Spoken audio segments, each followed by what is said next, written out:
So, klasse. Jetzt geht's auch. Schön, dass ihr am Start seid.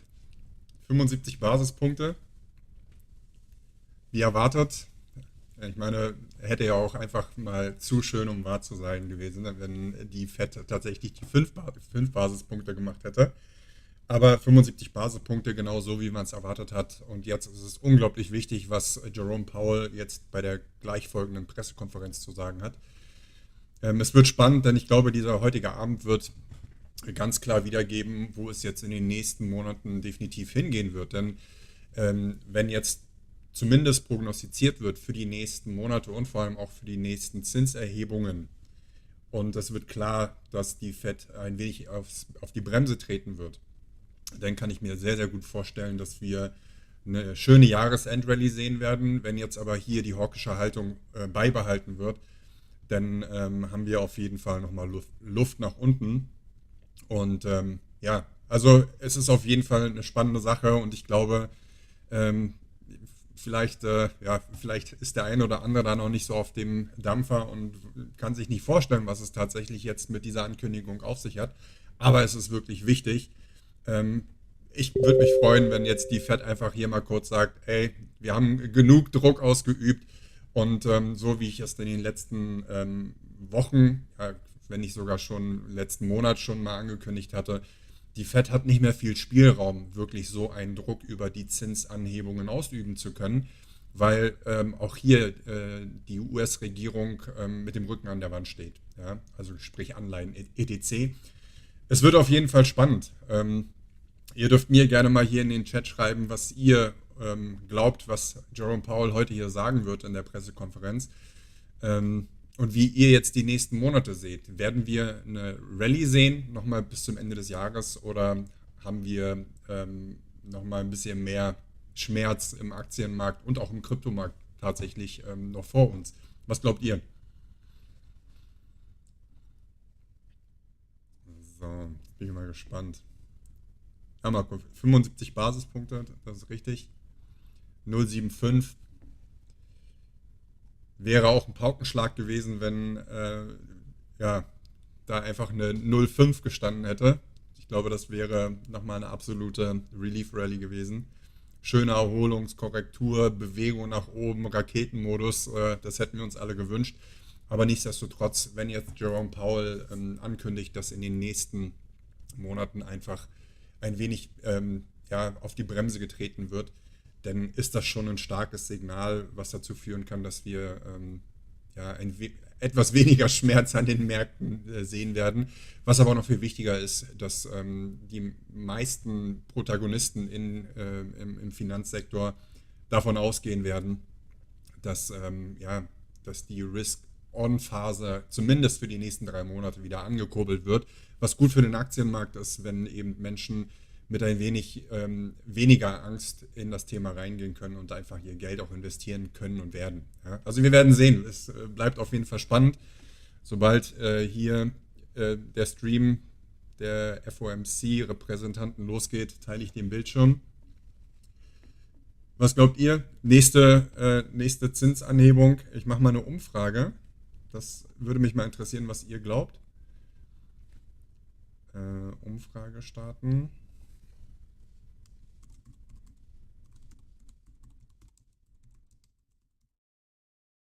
So, könnt ihr mal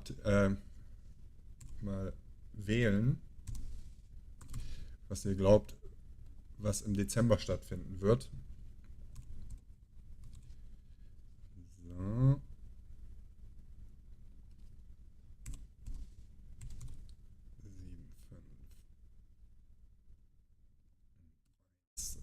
So, die Umfrage ist hiermit freigegeben, ihr Lieben. Auch hier, seid so lieb, liked gerne den Stream. Ja, ich mache das hier einfach für euch live und in Farbe, weil ich es mir eh angeguckt hätte.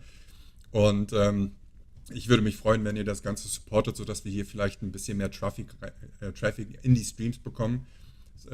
Penetriert den Like-Button und wenn ihr noch nicht abonniert habt, dann abonniert den Kanal gerne. Wenn ihr meine Arbeit supporten wollt, könnt ihr gerne auch eine Kanalmitgliedschaft machen. Nichtsdestotrotz, der Content bleibt komplett kostenlos. So, die Umfrage ist raus. Ich bin gespannt, was ihr glaubt, wie das Sentiment ist.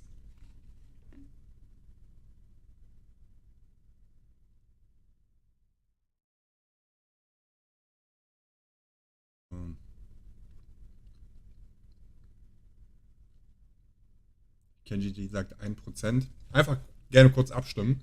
Wenn ihr eine Frage explizit an mich habt, gerne fragen. Ja? Fragen kostet nichts. Macht es bitte so, dass ich es auch sehen kann. Bei den Kanalmitgliedern sehe ich das sofort, wenn da eine Frage an mich gerichtet ist, weil sie hinterlegt sind und so ein kleines Emoji haben. Wenn ihr kein Kanalmitglied seid, bitte 3 Gorilla einfach eintippen, @mika und dann die Frage stellen, dann weiß ich, dass ich gemeint bin. Dann muss ich nicht alles im Chat einmal durchrasseln. Lexander, das ist eine Sprache, die ich nicht spreche. Gia Sure Mika. Vielleicht kannst du das nochmal übersetzen.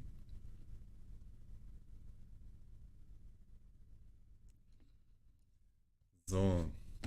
Ich kann ja derweil mal gucken.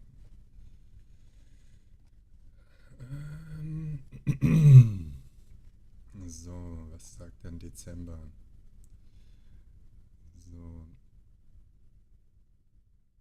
So, Dezember ist aktuell gerade, ich kann euch das mal kurz zeigen.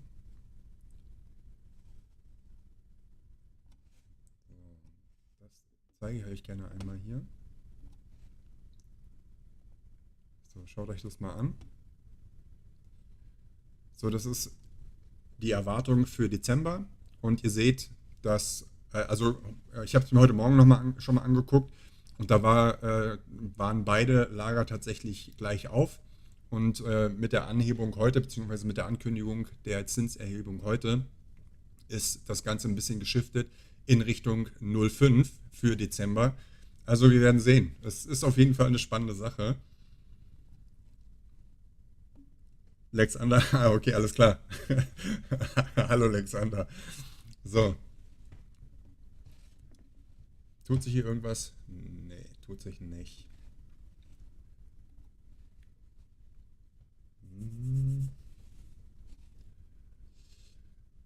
So, sobald die Pressekonferenz startet, mache ich mein Mikrofon aus. Ja, dass wir hier keine Rückkopplung haben. Ihr seid bitte so lieb, sobald ich das gemacht habe, gebt mir mal kurz Feedback, ob das bei euch so korrekt ankommt, damit wir hier direkt nicht am Anfang schon mit technischen Problemen zu kämpfen haben. So. Dabei können wir mal einen Blick auf den Chart werfen. Das ist doch mal interessant. Vielleicht hat der Markt die heutige Erwartung einfach ein bisschen verkraftet. So ist richtig. Schauen wir mal.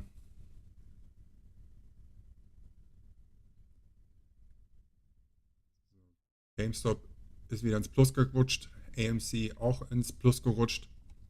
Wir haben hier, ich habe es gestern ja im Stream schon mal kurz angekündigt, wir sind ja hier in einer scharfen Korrektur. Ihr seht das ja, was AMC angeht. Wir hatten hier die impulsive Phase nach oben. Jetzt haben wir die Korrektur gesehen. Wir haben hier auf dem Punkt genau das 0786er Retracement angelaufen.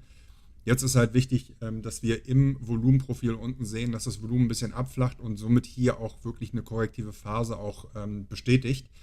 Das wäre jetzt nochmal wichtig. Aber das ist schon mal ein gutes Zeichen, dass wir hier das 0786er Retracement Level angelaufen haben. Ich kann mir aber gut vorstellen, dass wir hier, wenn wir in diese korrektive Phase gehen, das werdet ihr dann sehen, wenn wir hier so einen Zickzack bilden, dass wir hier unten vielleicht nochmal den Support-Bereich um die 5,55 $ antesten, was vielleicht gar nicht mal so unwahrscheinlich ist, wenn man sich hier einmal diese Bewegung der letzten Tage anschaut. Ja, also wir hatten hier mit der Kerze beginnend, hatten wir sehr viel Verkaufsdruck. Ja, das seht ihr hier im Volumenprofil. Hier in der Kerze war auch nochmal richtig Stoff drin. Hier flacht das schon langsam ab, was ein gutes Zeichen dafür ist, dass wir langsam in eine korrektive Phase eingehen. Ja, also die Konsolidierung, die jetzt hier stattfindet, kann gut und gerne jetzt hier noch mit wenig Volumen runter in den Support-Bereich gehen. Und dann haben wir hier unten zumindest, wenn wir es auf Trading-Basis sehen, haben wir hier ein Setting, was sich in dem Fall das Double Bottom nennt. Und das ist für gewöhnlich ein positives Signal, was auch gleichzeitig eine Trendumkehr sehr, sehr wahrscheinlich macht. Ja? Also zumindest rutschen wir jetzt hier langsam aber sicher wieder ins Plus.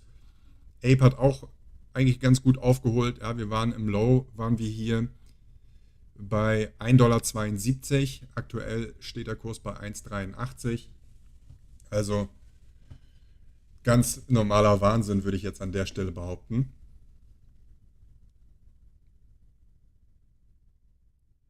So, Betty P. sagt, der Markt reagiert bis jetzt positiver, als ich erwartet hatte. Ja, das liegt einfach daran, dass der Markt eigentlich ja schon lange diese 75 Basispunkte auch schon eingepreist hat. Ja? Also bitte nicht falsch verstehen. Diese Reaktionen, die wir auf dem Weg in einen Katalysator sehen, werden immer vorher eingepreist, nicht währenddessen. Ja? Also währenddessen werden Dinge eingepreist, wie der Markt erwartet 0,75, aber am Ende kommen 0,5 raus. Ja? Das wäre eine positive Überraschung und dann würde der Markt sofort darauf reagieren. Jetzt hat der Markt das bekommen, was er erwartet hat. Also ist hier auch nicht mehr viel, wo er hätte in irgendeine Richtung korrigieren können. Andersherum wäre es zum Beispiel negativ gewesen, wenn der Markt 75 Basispunkte erwartet, aber eine komplette Prozenterhöhung bekommt. Ja? Also das wäre ein negatives Übertreffen und das hätte der Markt abgestraft an der Stelle. Ja? So. Ja, wollen wir derweil auch mal gucken, was unser Cineworld macht. So, jetzt bin ich mal gespannt, ob das jetzt hier einfach nur ein Pump and Dump war des Grauens oder ob wir hier irgendwie nochmal in irgendeiner Form eine korrektive Phase sehen, um vielleicht nochmal eine weitere Bewegung zu sehen. Wie gesagt, das ist hier nicht mehr abzuschätzen, was jetzt hier passiert. Ja, also dazu brauchen wir jetzt nochmal ein paar Kerzen. Aber ja, also wie gesagt, der ein oder andere, der hat sich ja dann für ein paar Cent auch ein paar Aktien geholt. Aber wie gesagt, ich lasse meine Finger davon schon aus dem einfachen Grund, weil ich eigentlich nur in das investiere, woran ich glaube. Und ja, Cineworld, wie soll es anders sein? Pleitekandidat, der Insolvenz angemeldet hat, da habe ich nicht so viel Vertrauen drin. Nitro Razer 075, richtig. Ja. So, ihr dürft hier fleißig abstimmen. Ja. Im Dezember gucken wir auch gleich mal. Ja, also der Markt, der ist jetzt gerade noch in der Range 50-50. Ja. Also nicht mehr ganz 50-50. Es geht in Richtung 0,5 Erwartungshaltung für die Zinserhöhung im Dezember. Ja. Jetzt ist aber wichtig, was wird Jerome Powell sagen? Ja. Wie wird er im Grunde die Prognose für die nächsten Monate? Ja. Das ist wichtig. Wir werden sehen. Ich bin gespannt. So. Tut sich immer noch nichts. Wir haben jetzt noch eine Minute. Und dann wird es spannend, ihr Lieben. Dann wird es spannend.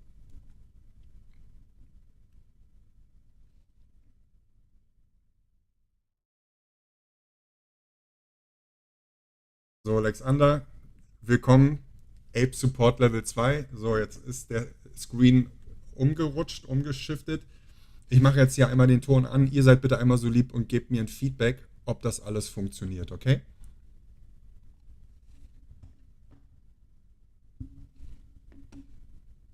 So, Ton gibt es noch keinen. Keine Angst. Ich habe zwar alles angemacht. So.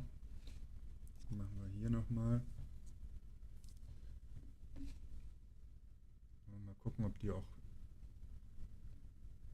Die haben leider keine... Die haben keine Untertitel. Sorry, Leute. Ich hätte euch gerne Untertitel angemacht.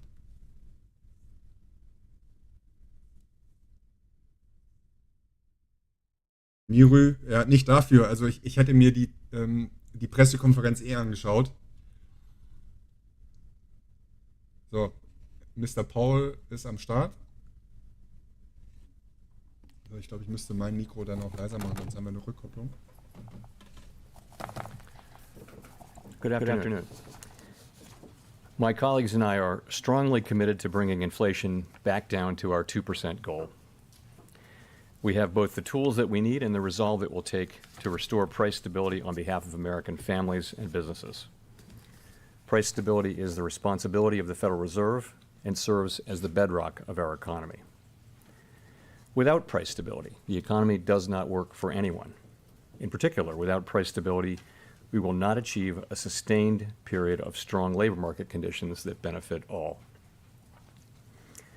Today, the FOMC raised our policy interest rate by 75 basis points, and we continue to anticipate that ongoing increases will be appropriate. We are moving our policy stance purposefully to a level that will be sufficiently restrictive to return inflation to 2%. In addition, we're continuing the process of significantly reducing the size of our balance sheet. Restoring price stability will likely require maintaining a restrictive stance of policy for some time. I will have more to say about today's monetary policy actions after briefly reviewing economic developments. The U.S. economy has slowed significantly from last year's rapid pace. Real GDP rose at a pace of 2.6% last quarter, but is unchanged so far this year. Recent indicators point to modest growth of spending and production this quarter. Growth in consumer spending has slowed from last year's rapid pace, in part reflecting lower real disposable income and tighter financial conditions. Activity in the housing sector has weakened significantly, largely reflecting higher mortgage rates. Higher interest rates and slower output growth also appear to be weighing on business fixed investment. Despite the slowdown in growth, the labor market remains extremely tight, with the unemployment rate at a 50-year low, job vacancies still very high, and wage growth elevated. Job gains have been robust, with employment rising by an average of 289,000 jobs per month over August and September. Although job vacancies have moved below their highs and the pace of job gains has slowed from earlier in the year, the labor market continues to be out of balance, with demand substantially exceeding the supply of available workers. The labor force participation rate is little changed since the beginning of the year. Inflation remains well above our longer-run goal of 2%. Over the 12 months ending in September, total PCE prices rose 6.2%, excluding the volatile food and energy categories. Core PCE prices rose 5.1%.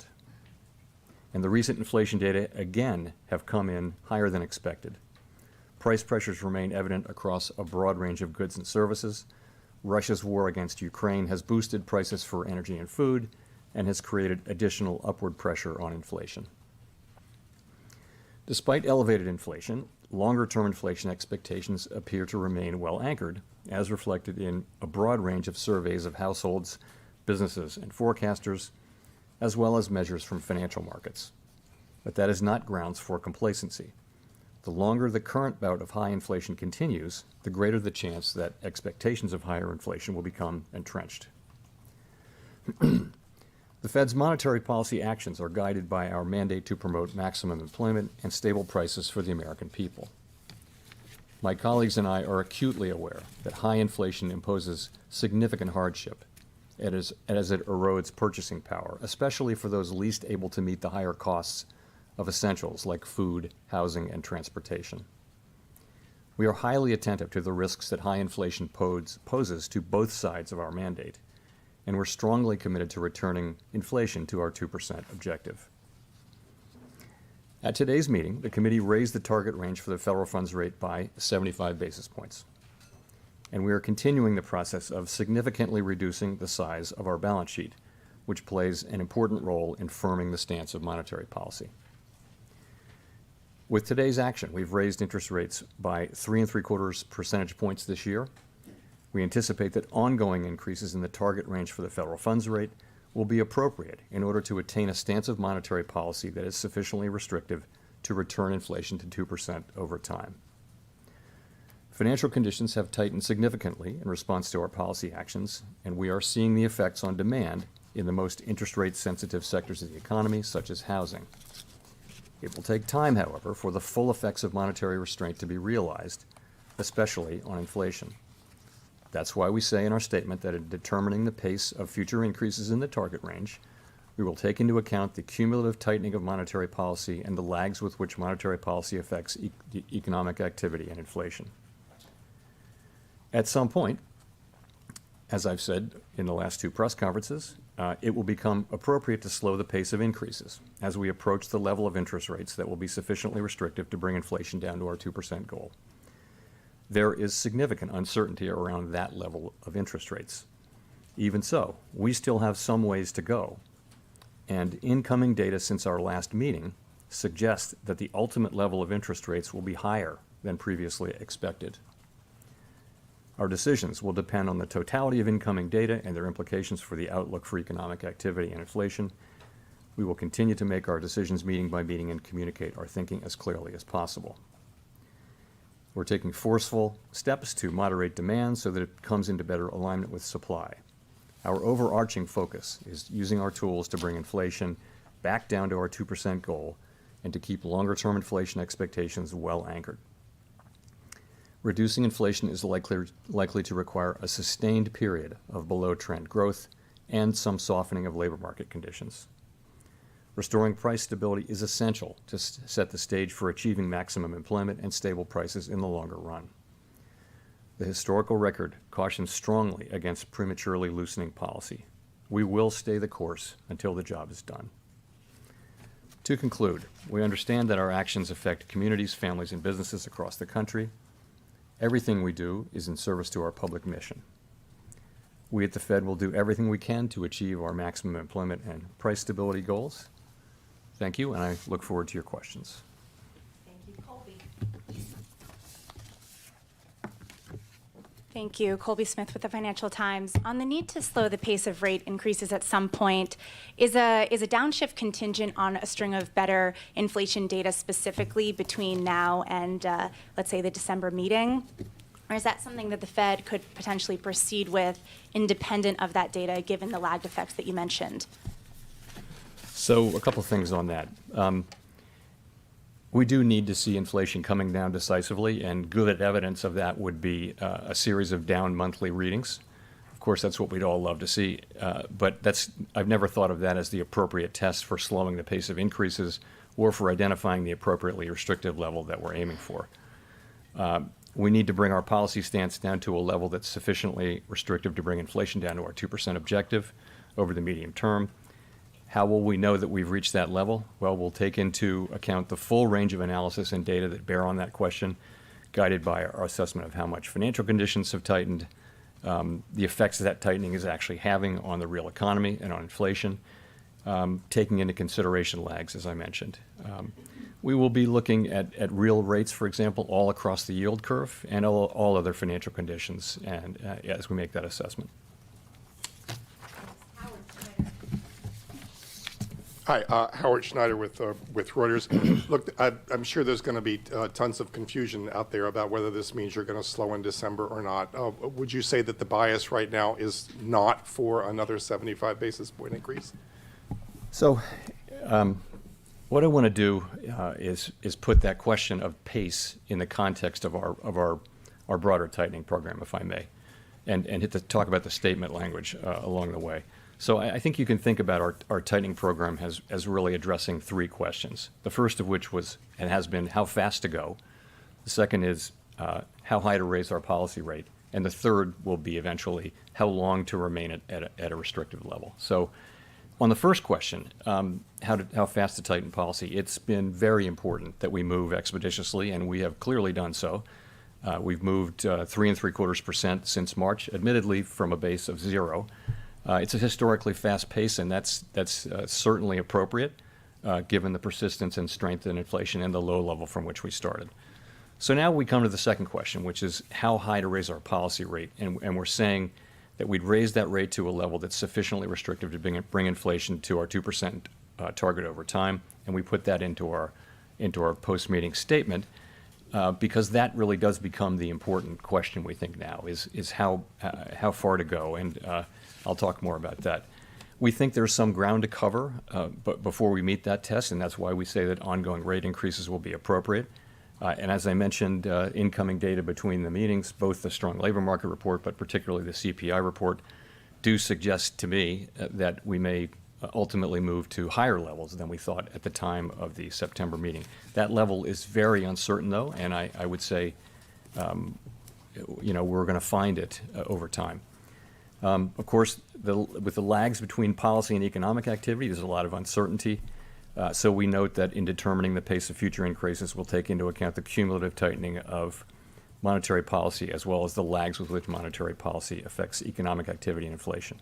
So I would say as we come closer to that level, move more into restrictive territory, the question of speed becomes less important than the second and third questions. And that's why I've said at the last two press conferences that at some point it will become appropriate to slow the pace of increases. So that time is coming, and it may come as soon as the next meeting or the one after that. No decision has been made. It is likely we'll have a discussion about this at the next meeting, a discussion. To be clear, let me say again, the question of when to moderate the pace of increases is now much less important than the question of how high to raise rates and how long to keep monetary policy restrictive, which really will be our principal focus. If I could follow up on that, to what degree was there an importance or weight given to a need to signal this possibility now, given all the concerns really around the globe about Fed policy sort of driving ahead and everybody else, dealing with their own stress as a result? Well, I think I'm pleased that we have moved as fast as we have. I don't think we've over-tightened. I think there's very difficult to make a case that our current level is too tight, given that inflation still runs well above the federal funds rate.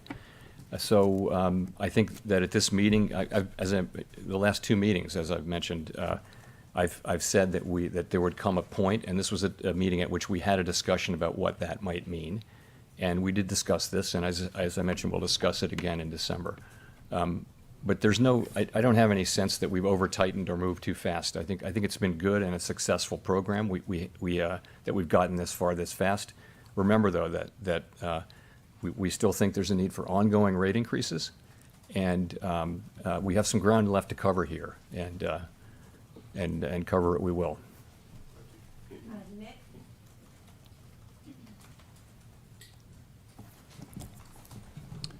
Nick Tamarosa of the Wall Street Journal. Chair Powell, core PCE inflation on a 3 or 6 month annualized basis and on a 12-month basis has been running in the high fours, close to 5%. Is there any reason to think you won't have to raise rates at least above that level to be confident that you are imparting enough restraint to bring inflation down? So this is the question of does the policy rate need to get above the inflation rate? And I would say there are a range of views on that. That's the classic Taylor principle view. But I would think you'd look more at a forward, a forward-looking measure of inflation to look at that. But I think the answer is we'll want to get the policy rate to a level where it is where the real interest rate is positive. We will want to do that. I do not think of it as the single and only touchstone, though. I think you put some weight on that. You also put some weight on rates across the curve. Very few people borrow at the short end at the federal funds rate, for example. So households and businesses, if they're very meaningfully positive interest rates all across the curve for them, credit spreads are larger, so borrowing rates are significantly higher, and I think financial conditions have tightened quite a bit. So I would look at that as an important feature. I'd put some weight on it, but I wouldn't say it's something that is the single dominant thing to look at. If I could follow up, what is your best assessment or the staff's best assessment right now of the current rate of underlying inflation? I don't have a specific number for you there. So there are many, many models that look at that. And I mean, one way to look at it is that it's a pretty stationary object, and that when inflation runs above that level, for sure, substantially above for some time, you'll see it move up, but the movement will be fairly gradual. So I think that's what the principal models would tend to say. But I wouldn't want to land on any one assessment. There are many different, as you know, people who publish an assessment of underlying inflation. Thank you. Gina. Hi, Chair Powell. Thank you for taking our questions. Gina Smilek, New York Times. I wonder, do you see any evidence at this stage that inflation is or is at risk of becoming entrenched? Is inflation becoming entrenched? So I guess I would start by pointing to expectations. So if we saw longer term expectations moving up, that would be very troubling. And they were moving up a little bit at the middle part of this year, and they've moved now back down. That's one piece of data. Shorter term inflation expectations moved up between the last meeting and this meeting. And we don't think those are as indicative, but they may be important in the wage setting process. There's a school of thought that believes that. So that's very concerning. I guess the other thing I would say is that the longer we have, we're now 18 months into this episode of high inflation, and we don't have a clearly identified scientific way of understanding at what point inflation becomes entrenched. And so the thing we need to do from a risk management standpoint is to use our tools forcefully but thoughtfully and get inflation under control, get it down to 2%, get it behind us. That's what we really need to do and what we're strongly committed to doing. Rachel. Hi, Chair Powell. Thank you for taking our questions. Rachel Siegel from the Washington Post. The statement points to lag times. I'm wondering if you can walk us through how you judge those lag effects, what that timeline looks like over the coming months or even a year, and where you would expect it to show up in different parts of the economy. Yeah, so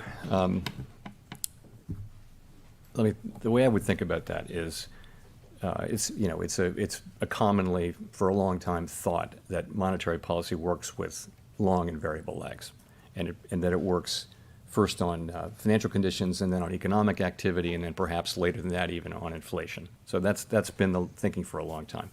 There was an old literature that made those lags out to be fairly long. There's newer literature that says that they're shorter. And the truth is we don't have a lot of data of inflation of this high in what is now the modern economy.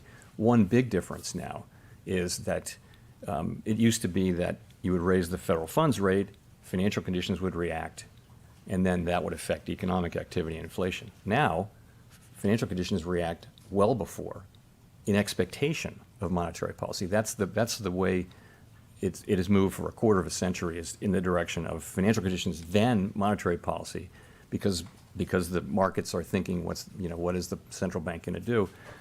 And there are plenty of economists that also think that once financial conditions change, that the effects on the economy are actually faster than they would have been before. We don't know that. I guess the thing that I would say is it's highly uncertain.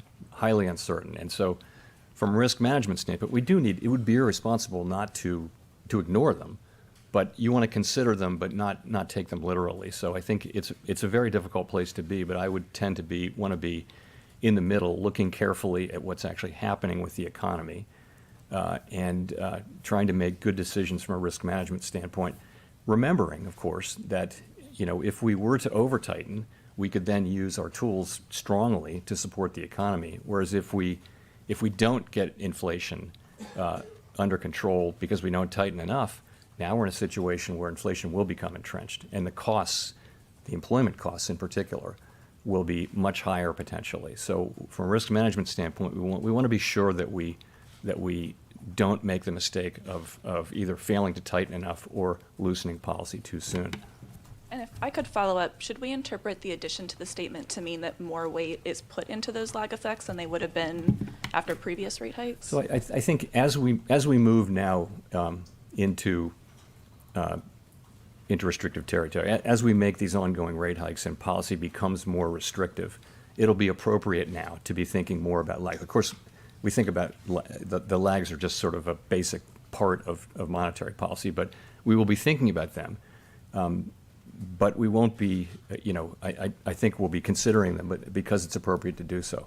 Let me say this: it is very premature to be thinking about pausing. So people, when they hear lags, they think about a pause. It's very premature, in my view, to think about or be talking about pausing our rate hike. We have a ways to go. Our policy, we need ongoing rate hikes to get to that level of sufficiently restrictive, and we don't, of course, we don't really know exactly where that is. We have a sense, and we'll write down in the December meeting, a new summary of economic projections, which updates that. But I would expect us to continue to update it based on what we're seeing with incoming data. Thanks, Chair Powell. Neil Irwin with Axios. As you look around the economy, the clearest impact of your tightening so far has been on housing, maybe some venture-funded tech companies. It's been relatively narrow in terms of the labor market, consumer demand, a lot of sectors. You don't see a ton of effect. Is the pathway and channels through which monetary policy works changing? Is it narrower than it used to be? And on housing in particular, are you at all worried that you're crimping housing supply in ways that might cause problems down the road? I don't know that the channels through which policy works have changed that much. I would say a big channel is the labor market, and the labor market is just very, very strong, very strong. And households, of course, have strong balance sheets. And so we go into this with a strong labor market and excess demand in the labor market, as you can see through many different things, and also with households who have strong spending power built up. So it may take time. It may take resolve. It may take patience. It's likely to get inflation down. I think you see from our forecasts and others that it will take some time for inflation to come down. It'll take time, we think. Sorry, was I getting to your question there? Housing, the housing part of it. Yeah, so, we look at housing. Of course, housing is significantly affected by these higher rates, which are really back where they were before the global financial crisis. They're not historically high, but they're much higher than they've been. And you're seeing housing activity decline. You're seeing housing prices growing at a faster rate, and in some parts of the country declining. I would say the housing market was very overheated for the couple of years after the pandemic as demand increased and rates were low. We all know the stories of how overheated the housing market was, prices going up, many bidders, no conditions, that kind of thing. So the housing market needs to get back into a balance between supply and demand. We're well aware of what's going on there. From a financial stability standpoint, we didn't see in this cycle the kinds of poor credit underwriting that we saw before the global financial crisis. Housing credit was much more carefully managed by the lenders. So it's a very different situation and doesn't appear to present financial stability issues. But no, we do understand that's really where a very big effect of our policies is. Victoria. Hi, Victoria Guida with Politico. I wanted to ask about the labor market. You mentioned early on again that job openings are very high compared to available workers, and I'm just curious to what extent you do and don't draw a signal from that. So, for example, if wage growth is slowing and if maybe the unemployment rate starts to tick up, will that make you sort of decrease your focus on job openings? What do you see? Are wages what's really important? How are you thinking about the labor market as it relates to inflation? So we talk a lot about vacancies and the vacancy to unemployed rate, but it's just one. It's just another data series. It's been unusually important in this cycle because it's been so out of line, but so has quits, so have wages. So we look at a very wide range of data on the labor market. So I'd start with unemployment, which is typically the single statistic you would look to, is at a 50-year low, 3.5%. We're getting really nothing in labor supply now. We had, I think, a very small increase this year, which we had really thought we would get that back. Most analysts thought we would get some labor supply coming in. You mentioned wages, so I guess I would characterize that as sort of a mixed picture. It's true with average hourly earnings you see, so I would call it a flattening out at a level that's well above the level that would be consistent over time with 2% inflation, assuming a reasonable productivity. There with the ECI reading this week, again, a mixed picture. The headline number was a disappointment. Let's just say it was high. It didn't show a decline. There's some rays of light inside, that if you look at private sector workers, that did come down. The compensation did come down. But overall, though, the broader picture is of an overheated labor market where demand substantially exceeds supply. Job creation still exceeds, the sort of the level that would hold the market where it is. So That's the picture. Do we see? We keep looking for signs that sort of the beginning of a gradual softening is happening. And maybe that's there, but it's not. It's not obvious to me because wages aren't coming down; they're just moving sideways at an elevated level, both ECI and average hourly earnings. We want to see. We would love to see vacancies coming down, quits coming down. They are coming down. Vacancies are below their all-time high, but not by as much as we thought because, and that, the data series is volatile. We never take any one reading. We always look at, 2 or 3. So it's a mixed picture. I don't see the case for real softening just yet, but we look at, as I just showed you, we look at a very broad range of data on the labor market. So do you see wages as being a significant driver of inflation? I think wages have an effect on inflation, and inflation has an effect on wages. I think that's always been the case. There's always a going back and forth. The question is that really elevated right now? I don't think so. I don't think wages are the principal story of why prices are going up.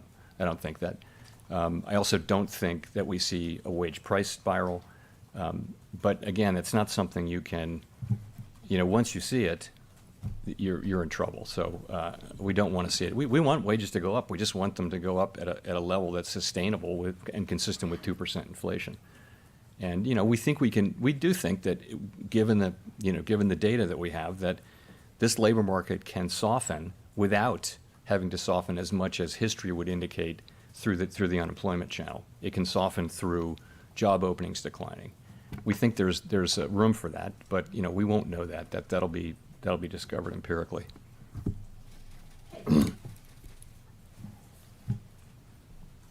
Thank you so much. Kayla Tausche from CNBC. Earlier last month, the United Nations warned that there could be a global recession if central banks didn't change course. The new UK Prime Minister warned of a profound economic crisis there.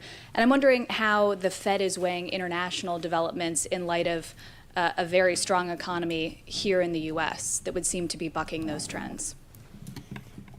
So, of course, we keep close tabs on economic developments and also geopolitical developments that are relevant to the economy abroad.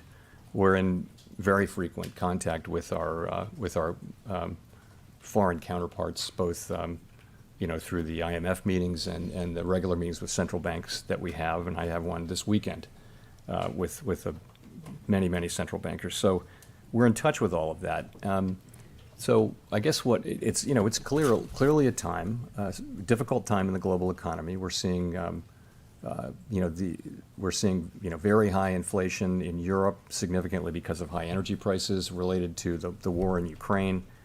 And, we're seeing China's having issues with the zero COVID policy and, much slower growth than we're used to seeing. So we see those difficulties. The strong dollar is a challenge for some countries, but, we take all of that into account in our models.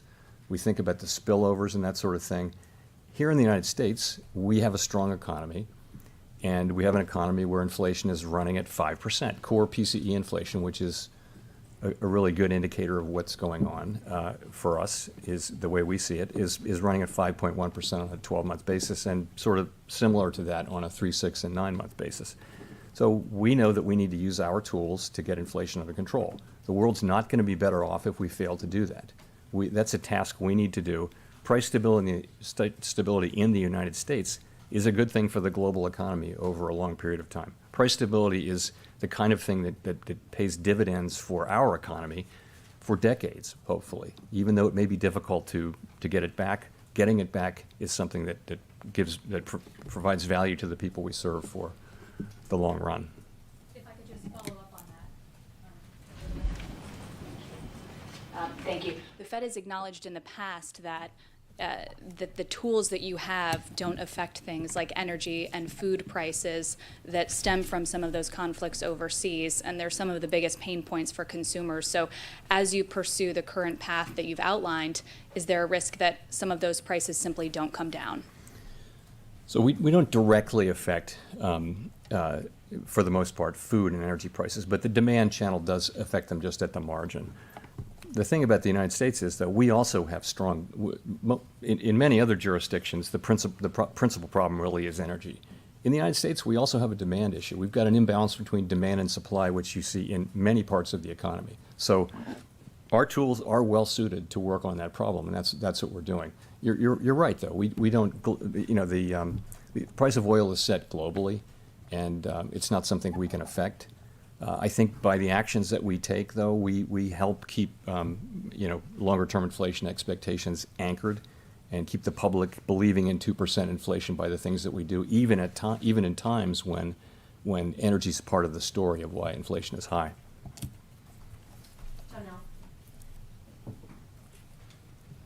Hi, Chair Powell. Janelle Marte with Bloomberg. So the Fed is facing 2 more ethics-related incidents with the revision of the financial statements from President Bostic and President Bullard speaking at a closed event. So some senators, like Elizabeth Warren, are saying that this is a sign of greater ethics problems at the Fed. Could you talk about what this does to the public's trust in the bank and what the Fed is doing to prevent this kind of behavior from becoming common? Sure. So you're right. The public's trust is really the Fed's and any central bank's most important asset. And anytime one of us, one of the policymakers, violates or falls short of those rules, we do risk undermining that trust, and we take that very seriously. We do. So at the beginning of our meeting yesterday, actually, we had a committee discussion of the full committee on the importance of holding ourselves individually and collectively accountable for knowing and following the high standard that's set out in our existing rules with respect to both personal investment activities and external communications. We've taken a number of steps, and I would just say we do understand how important those issues are. I would say that our new investment program that we have is up now and running, and actually it was through that the problems with President Bostic's disclosures were discovered when he filed his new disclosures. That's, we now have a central group here at the Board of Governors that looks into disclosures and follows them and approves people's disclosures, and also all of their trades. Any trade anyone has to make who's covered has to be pre-approved. And there's a lag. It has to be pre-approved 45 days before it happens, so there's no ability to game market. So it's a really good system. It worked here. And I think we all said to each other yesterday morning, we recommitted to each other and to this institution to hold ourselves to the highest standards and avoid these problems. Do you have an update on the investigations that are pending? I don't. So, as you know, I referred the matter concerning President Bostic to the Inspector General. And once that happens, I don't discuss it with the Inspector General or with anybody. It's just the Inspector General has the ability to do investigations. We don't really have that. So that's what he's doing.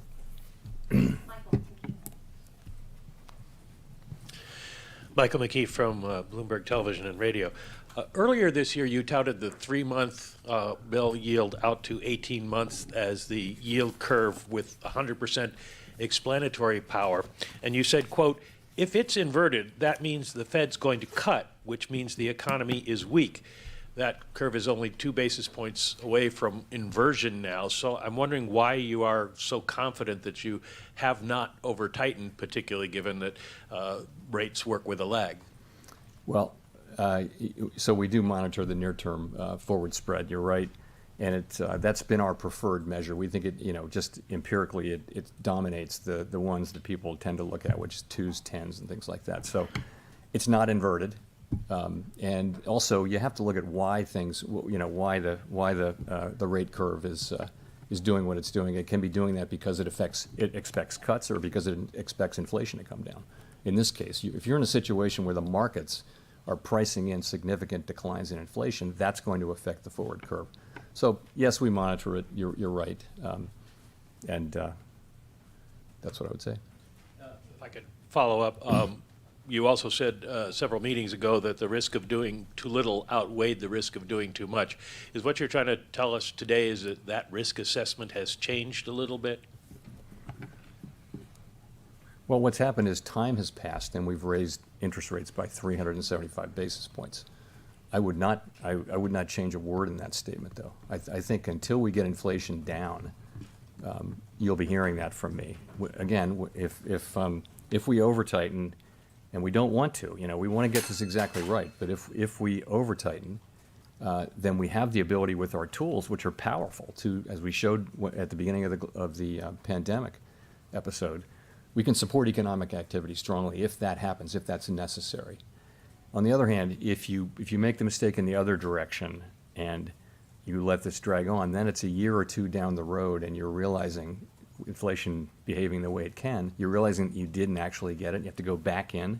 By then, the risk really is that it has become entrenched in people's thinking, and the record is that the employment costs, the cost to the people that we don't want to hurt, they go up with the passage of time. That's really how I look at it. So that isn't going to change. What has changed, though, you're right, is we're farther along now, and I think as we're farther along, we're now focused on that.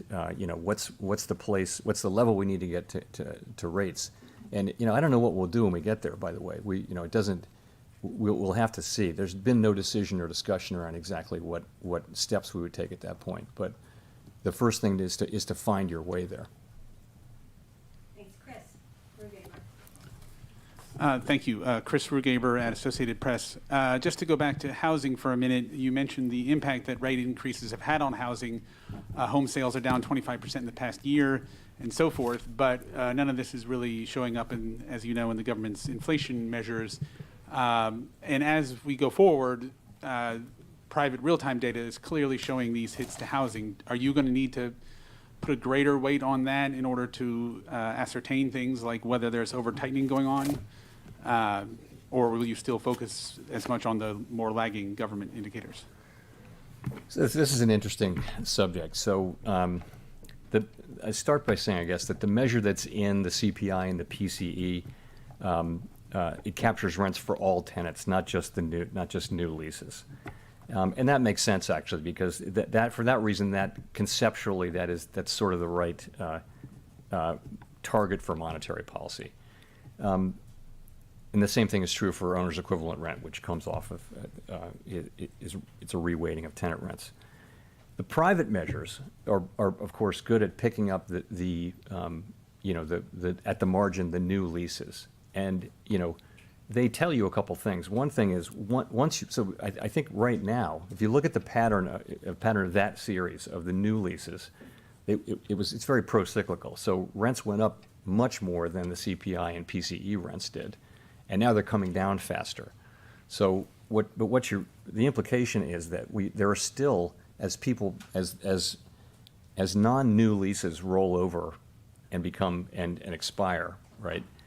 There's still in the pipeline, there's still some significant rate increases coming, okay? But at some point, once you get through that, the new leases are going to tell you that what they're telling you is there will come a point at which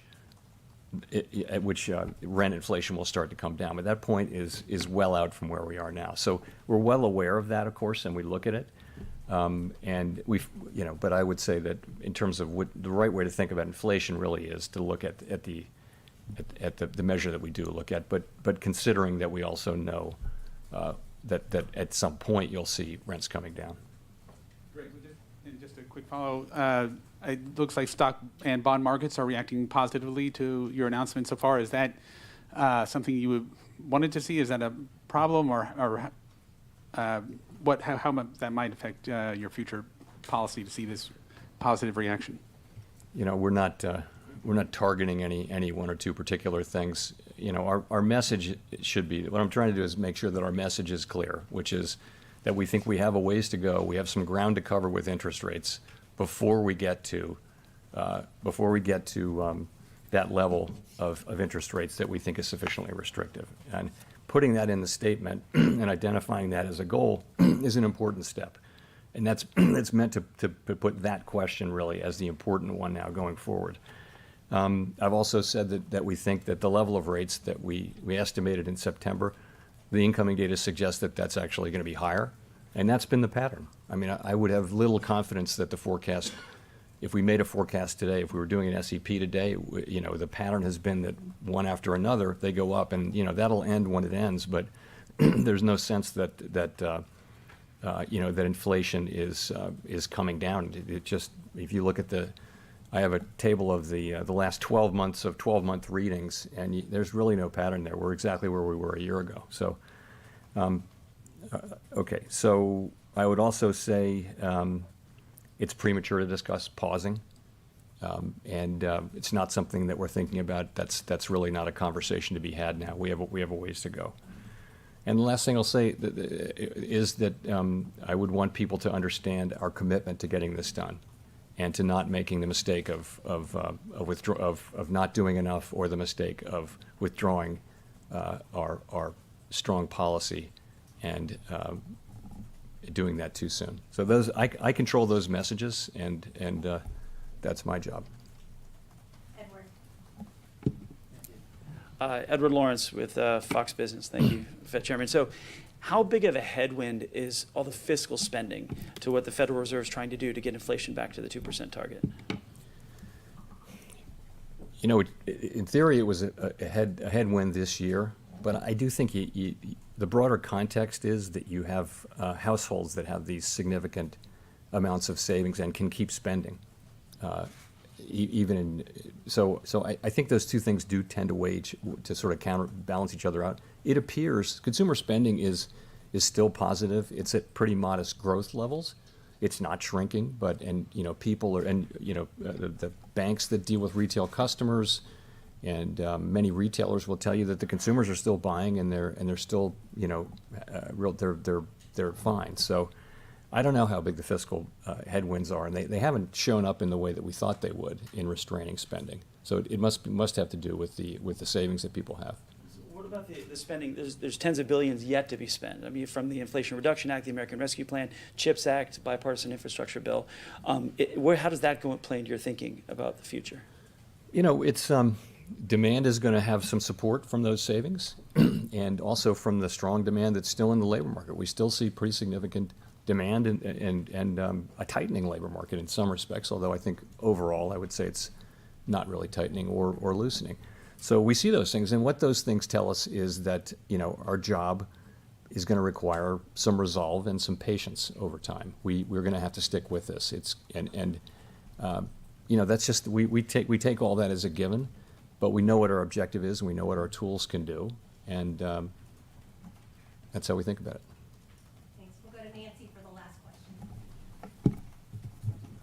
Hi, Chair Powell. Nancy Marshall-Genzer from Marketplace.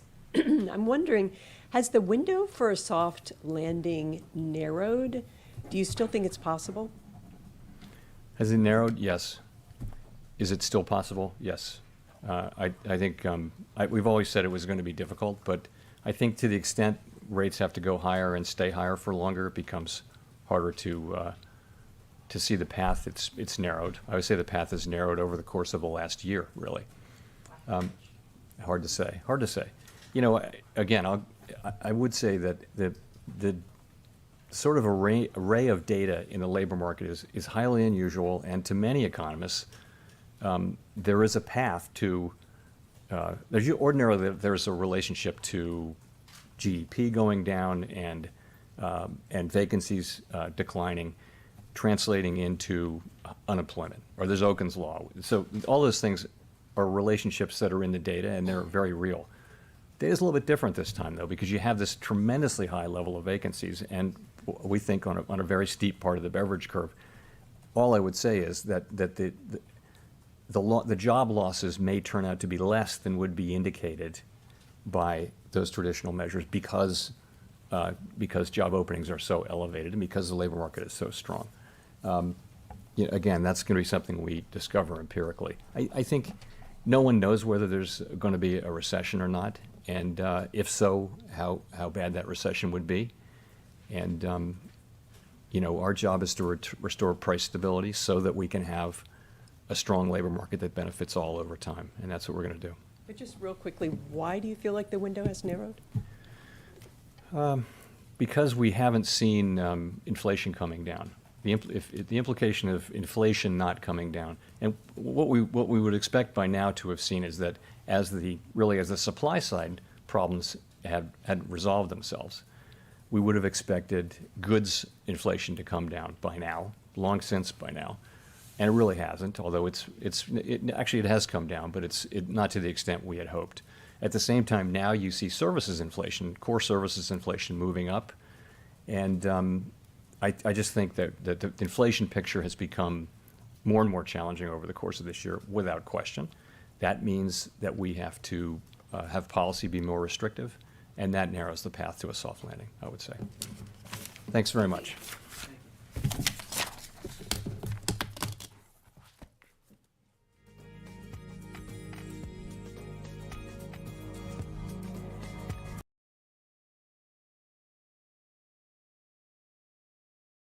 So, ihr Lieben. Ja, also hawkischer als gerade eben geht es tatsächlich gar nicht. Also er hat ganz klar gesagt, das Ziel liegt auf dem Drücken der Inflation auf 2%. Er hat das begründet mit dem starken Arbeitsmarkt. Und da hatte ich euch ja gesagt, wir müssen, so kontrovers wie es auch klingt, müssen wir eine höhere Arbeitslosenzahl irgendwie sehen. Ansonsten kann er sich darauf stützen. Und das hat er auch, glaube ich, in der letzten oder vorletzten Frage genauso auch beantwortet. Er hat halt gesagt, dass alles eigentlich gut ist. Die Haushalte sitzen auf Cash. Sie haben super viel Geld gespart, ja, und sie geben das Geld auch aus. Also in seiner Aussage ist die Ökonomie der USA halt sehr stark. Ja? Und deswegen hatte ich euch gesagt, wir brauchen auf jeden Fall, auch wenn es sich negativ anhört, wir brauchen eine höhere Arbeitslosenzahl, weil dieser Indikator Inflation und Arbeitslosenzahl, das sind die beiden Sachen, auf die sich die FED rückwirkend bei ihrer Entscheidung zum Thema Zinserhöhung auch stützt nachher. Ja? Deswegen ist es wichtig, dass wir letzten Endes, und es ist halt leider einfach so, Amerika gibt den Ton an, was den Finanzmarkt angeht, und am Freitag kommen die Arbeitslosenzahlen raus. Also da sollte es etwas geben, ja, und das eben mit einer höheren Arbeitslosenquote und erwartet werden. Ich kann es euch ganz kurz mal zeigen. Also der 4. November, hier seht ihr es, ja, der 4. November sind die Arbeitslosenzahlen. Hier wird prognostiziert 3,6%. Aktuell steht USA gerade bei 3,5% Arbeitslosenquote. Die Arbeitslosenzahlen müssen einfach schlichtweg steigen, weil das implizieren würde, dass eben Menschen kein Geld mehr ausgeben können. Ja? Also, und somit eben das Geld nicht mehr in den Umlauf gebracht wird. Also hatte ich euch schon alles erklärt. Der hat halt ganz klar gesagt, die hawkische Haltung wird beibehalten. Letzten Endes werden ja auch diese Meetings abgehalten, es werden Zahlen gedreht, und wenn dann herauskommt, dass da auf die Bremse getreten werden kann, dann werden sie es auch tun. Aber mit der letzten Frage, wie sieht es eigentlich mit dem Zeitfenster für eine, wie haben sie es gesagt, für eine Soft Landing, also für eine weiche Landung, ja, was eben das Runterfahren, also den Druck auf die Ökonomie angeht, hat er ganz klar gesagt, das Fenster für eine weiche Landung, also für eine Soft Landing, wird immer kleiner. Und also die Aussage oder beziehungsweise der Tenor des lieben Herrn J. Paus war sehr, sehr hawkisch. Ja? Also jetzt gilt es eben halt einfach wirklich die Zahlen abzuwarten. Freitag Arbeitslosenzahlen, dann haben wir am 10. wirklich die CPI-Daten, also die Inflationsdaten für den vergangenen Monat, also für Oktober. Wenn da eben rauskommt, dass sowohl eben Core CPI und Headline CPI, dass die gefallen sind, dann kann ich mir schon vorstellen, dass da ein bisschen zurückgerudert wird.